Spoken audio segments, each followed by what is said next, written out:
Yang pertama, menurut mazhab Hambali, orang yang tak sholat kafir. Sedangkan menurut mazhab Syafi'i, kalau dia tidak sholat fasik. Tapi kalau dia ingkar kepada sholat, mengejek sholat, baru kafir. Orang kafir tidak dikafankan, tidak dimandikan, tidak dikuburkan, tidak disolatkan di pemakaman kaum muslimin. Adapun orang yang sekedar tidak sholat, dikasih dia pendidikan pengajaran.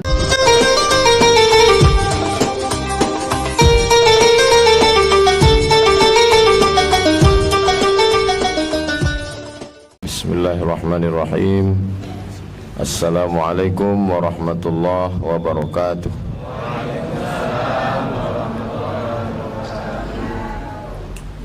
Alhamdulillah, Allahumma salli ala Sayyidina Muhammad wa ala ali Sayyidina Muhammad. Assalamualaikum Ustaz, apakah boleh wanita ikut sholat Jumat? Perempuan yang ikut sholat Jumat, maka sholat zuhurnya gugur. Dia pulang nanti tidak perlu lagi sholat zuhur, sudah cukup sholat Jumat saja. Di Mesir perempuan ikut sholat Jumat, di Makkah, di Madinah perempuan ikut sholat Jumat. Tapi tidak wajib. Laki-laki yang tidak sholat Jumat, menyepelekan, meninggalkan sholat Jumat. Man tarakal jumu'ata salasa marratin. Siapa laki-laki yang meninggalkan sholat Jumat salasa marratin, 3 kali, tahawunan, karena menyepelekan sholat Jumat, taba'allahu ala qalbih, maka Allah mengunci hatinya, tak masuk lagi hidayah. Azab yang paling ngeri bukan miskin, bukan susah, tapi hati yang terkunci. Khatamallahu ala qulubihim, hati terkunci. Wa ala sam'ihim, telinga tersumbat. Wa ala absarihim ghishawah, mata tertutup. Summum bukmun umyun, pekak, tuli, bisu, buta. La ya'qilun, tak bisa berpikir. La yarji'un, tak bisa kembali ke jalan yang benar. Jadi kesimpulannya, laki-laki wajib sholat Jumat. Yang menyepelekan sholat Jumat, meremehkan sholat Jumat, dikunci Allah pintu hatinya, tak dapat pintu hidayah. Adapun perempuan boleh sholat Jumat. Kalau perempuan sholat Jumat, dia tidak wajib lagi sholat zuhur.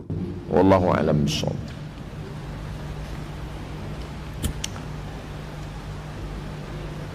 Assalamualaikum warahmatullahi wabarakatuh. Apakah sah bila saya talak istri saya melalui WhatsApp?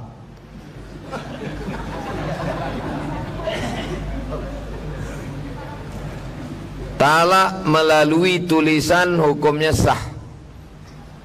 Orang membuat surat atau mengirim melalui handphone atau melalui aplikasi, kalau dapat dipastikan memang dia yang menulis, dia yang mengirim. Dikhawatirkan handphonenya handphone dia, nomornya nomor dia, tapi yang menulis orang lain, yang mengirim orang lain. Ad-dalilu idza ihtamal saqata bihil istidlal. Kalau suatu dalil itu tidak dapat dipastikan 100%, dia tidak bisa jadi dalil. Kalau bisa dipastikan bahwa dia yang mengirim WhatsApp, dia yang menulisnya, dan dia menulis dalam keadaan sadar, tidak mabuk, maka jatuhlah talak.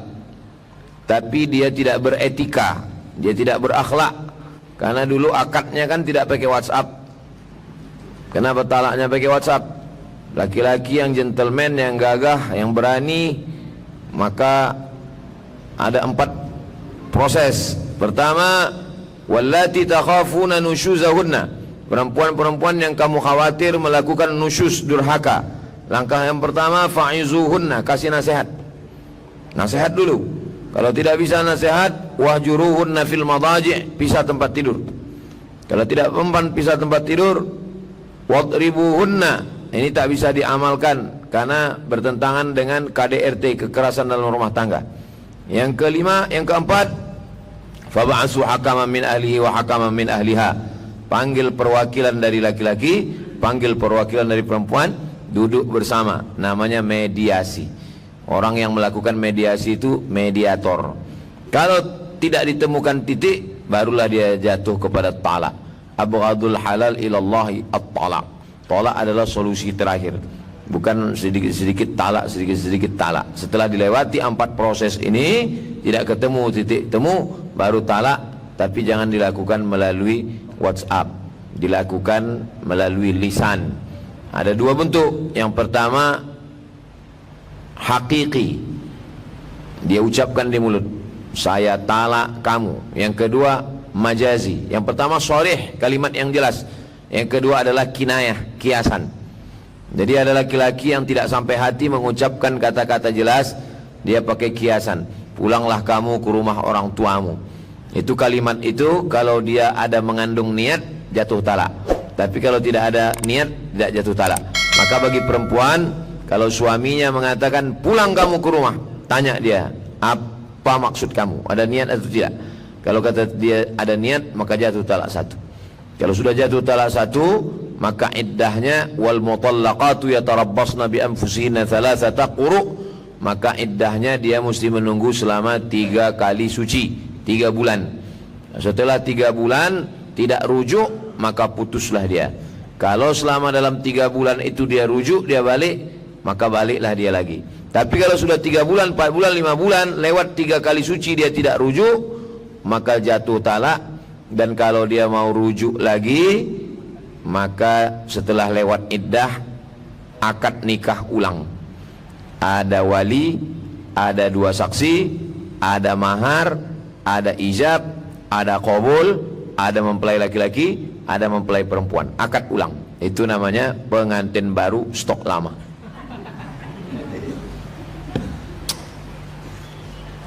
Apa hukumnya nikah siri? Ada mempelai laki-laki, ada mempelai perempuan, ada wali, ada 2 orang saksi, ada ijab, ada qabul, sah. Aku nikahkan engkau dengan anakku dengan mahar sebentuk cincin emas tunai, aku terima, sah. Itu namanya nikah siri, nikah yang tidak tercatat di kantor urusan agama. Secara fikih nikahnya sah, tapi saya melarang nikah siri. Jangan mau nikah siri. Kenapa? Karena perempuan yang dinikah siri, kalau nanti suaminya pergi setahun, 2 tahun, 3 tahun, sampai mati dia tidak bisa mengadu. Tapi kalau dia nikah dicatat di kantor KUA, suaminya tidak pulang, dia bisa menggugat ke pengadilan. Kalau nikah siri, dia datang ke pengadilan, pengadilan nanya, mana surat nikah? Maka nikah siri yang rugi adalah perempuan. Jangan nikahkan anak kita, adik kita, keponakan kita secara siri. Jangan mau. Itu merugikan pihak perempuan. Kalau nikah siri, tiba-tiba suami itu meninggal, rupanya suami itu punya istri yang sah, nanti si perempuan tak bisa menuntut hak waris. Karena ketika dibawa ke pengadilan, hakim menanya, mana surat nikah? Apalagi istri pertama kalau dia poligami, menguasai harta, dia tak dapat apa-apa. Maka negara Republik Indonesia membela perempuan dengan kompilasi hukum Islam Indonesia supaya nikah semuanya didaftarkan di kantor urusan agama. Kesimpulan, jangan mau nikah siri. Bagi yang sudah nikah siri, segera datang ke kantor KUA mengurus surat nikah, namanya isbat nikah. Yang dulu nikah siri tak ada surat, nah sekarang pergi ke kantor KUA, isbat nikah. Nanti dibuatkan surat nikah, jadi pegangan laki-laki, pegangan perempuan. Bagi yang sudah punya surat nikah, jangan sampai hilang, nanti diurus sekali lagi. Bagaimana status anak yang orang tuanya nikah siri? Secara fikih nikahnya sah, cukup rukun dan syarat. Anaknya bukan anak zina, hanya saja nanti kalau dia tidak isbat nikah, dia kesulitan mengurus KTP, akta kelahiran, mengurus paspor, mengurus ijazah, susah karena dia tidak punya data. Bagi yang sudah terlanjur nikah siri, segera urus ke kantor KUA, nanti diisbat nikah, keluar surat nikah.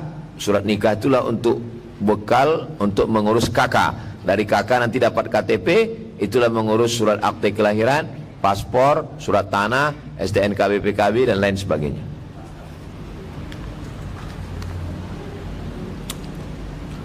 Apa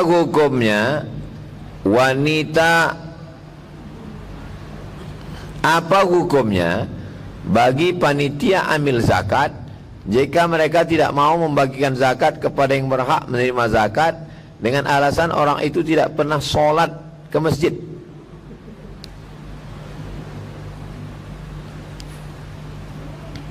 Delapan yang wajib menerima zakat, 8 yang berhak menerima zakat.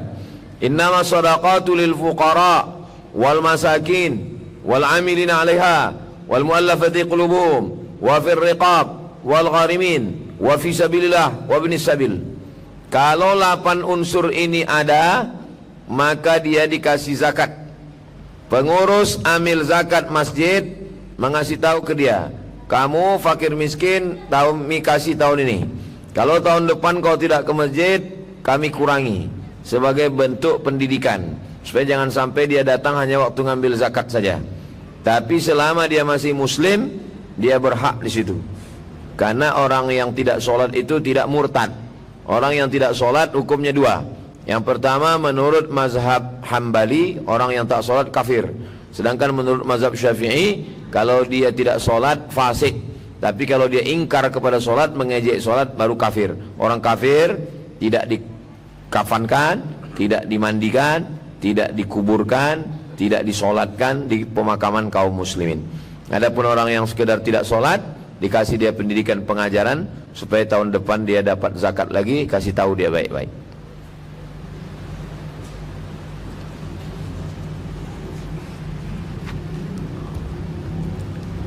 Apakah hukumnya azan sebelum waktu Jumat? Azan pertama di beberapa masjid dilakukan sebelum masuk waktu zuhur. Jadi kalau waktu zuhur kita 12.21, azannya jam 12. Azan jam 12 itu bukan masuk waktu zuhur, tapi azan memberitahu kepada pedagang di pasar supaya berhenti berdagang karena mau sholat Jumat. Maka azan yang pertama itu bagi yang mengumandangkan azan sebelum masuk waktu, maka itu adalah azan pemberitahuan hari Jumat, bukan waktu sholat Jumat. Maka jangan qobliyah Jumat, karena tidak ada qobliyah sebelum masuk waktu. Qobliyah itu setelah azan masuk waktu. Dalam mazhab Syafi'i, azan dikumandangkan yang pertama setelah masuk waktu. Masuk waktu jam 12.21 azan. Setelah azan qabliyah Jumat. Habis qabliyah naik khatib, baru azan sekali lagi. Itu mazhab Syafi'i. Mazhab Hambali beberapa tempat azan pertama sebelum masuk waktu. Jadi kalau bapak ibu berkeyakinan ada qabliyah Jumat pakai mazhab Syafi'i, tiba-tiba sholat di masjid yang azannya sebelum masuk waktu, jangan qabliyah, karena tidak ada qabliyah sebelum masuk waktu. Apakah boleh melakukan sholat sunat Jumat? Sholat sunat Jumat, qabliyah Jumat dilaksanakan setelah masuk waktu. Jadi kalau kebetulan di masjid itu azannya jam 12, selesai azan duduk aja, tunggu masuk waktu. Pas azan kedua baru dia qabliyah Jumat.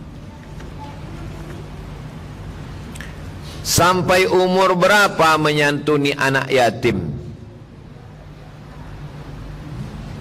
La yutma ba'dal ihtilam.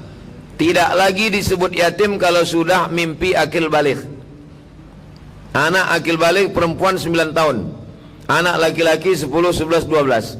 Jadi anak SMP 12 tahun tidak akil balik lagi, tidak yatim lagi karena sudah akil balik. Maka anak yang sudah akil balik, waktu santunan anak yatim, dia tidak dikasih dari kotak yatim, tapi dikasih dari kotak du'afa. Maka dibuat kotaknya 2. Nah, itu kotak kita sudah 2. Tulis sebelah kotak yatim, sebelah kotak du'afa. Nanti usahakan pembagiannya setahun 3 kali. Pertama, daftar masuk sekolah. Yang kedua, semester. Yang keempat, yang ketiga, Idul Fitri. Nah, santunan anak yatim. Yang anak yatim kasih dari kotak yatim. Yang tak yatim, yang ayahnya tak pulang-pulang, nama ayahnya Bang Toib, yang emaknya merantau ke luar negeri mencari kerja, yang bukan yatim, susah, miskin, du'afa, maka dia tetap dikasih santunan, tapi dari kotak du'afa, kotak infak. Bagaimana dengan anak yatim yang masih sekolah atau kuliah? Dia tidak masuk ke yatim karena dia sudah akil baligh, dia masuknya kepada du'afa. Tapi ada yang mengatakan walaupun dia sudah kuliah dia tetap yatim. Itu pendapat kedua. Yang punya pendapat itu namanya Abdullah bin Abbas. Kata Abdullah bin Abbas, ayahnya mati waktu kecil, dia belum mampu mencari nafkah, belum bisa kerja, belum ada duit, maka dia tetap yatim walaupun sampai berjanggui. Tetap yatim. Saya tidak pakai pendapat kedua ini, karena pendapat kedua ini bisa diselewengkan orang. Nanti semua datang mengaku yatim. Saya pun yatim. Ayah saya dah meninggal, mak saya meninggal, lalu saya datang mengaku yatim. Maka saya pakai pendapat kedua. Saya dapat pendapat pertama. Pendapat pertama, kalau sudah akil baligh dia tidak dikasih yatim, tapi dia tetap dikasih santunan untuk biaya kuliah, untuk beli baju, untuk macam-macam, dikasih melalui kotak du'afa. Jelas? Jelas. Kalau tuan membeli kipas di tempat kawan, kalau ada yang bilang tak jelas, berarti dia belum makan.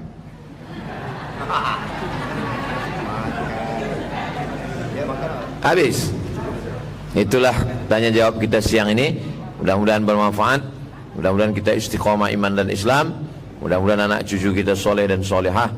Mudah-mudahan Allah menjaga riyau baldatun tayyibatun wa rabbun ghafur. Ala hazihi niyah al-Fatihah. A'udzubillahi minasyaitonir rajim. Bismillahirrahmanirrahim. Alhamdulillahi rabbil alamin arrahmanir rahim maliki yaumiddin. Iyyaka na'budu wa iyyaka nasta'in. Shiratal mustaqim. Shiratal ladzina an'amta 'alaihim wal maghdubi 'alaihim waladdallin. Amin. Allahumma shalli ala sayyidina Muhammad wa ala ali sayyidina Muhammad. Salatan tunjina biha min jami'il ahwali wal afat. Taqdilana biha jami'al hajat. Tutahhiruna biha min jami'is sayyi'at. Tarfa'una biha 'indaka 'alad darajat. تبلغنا بأقصى الغايات من جميع الخيرات في الحياة وبعد الممات إنك سميع قريب مجيب الدعوات يا قاضي الحاجات ربنا اغفر لنا ذنوبنا ولوالدينا وارحمهما كما ربيانا صغيرا ربنا هب لنا من الصالحين ربنا آتنا في الدنيا حسنة وفي الآخرة حسنة وقنا عذاب النار وصلى الله على سيدنا محمد وعلى آله وصحبه وسلم والحمد لله رب العالمين تقبل الله منكم inna minkum taqabbal ya karim. Terima kasih segala perhatian, mohon maaf segala kesilapan dan kekhilafan. Wassalamualaikum warahmatullahi wabarakatuh.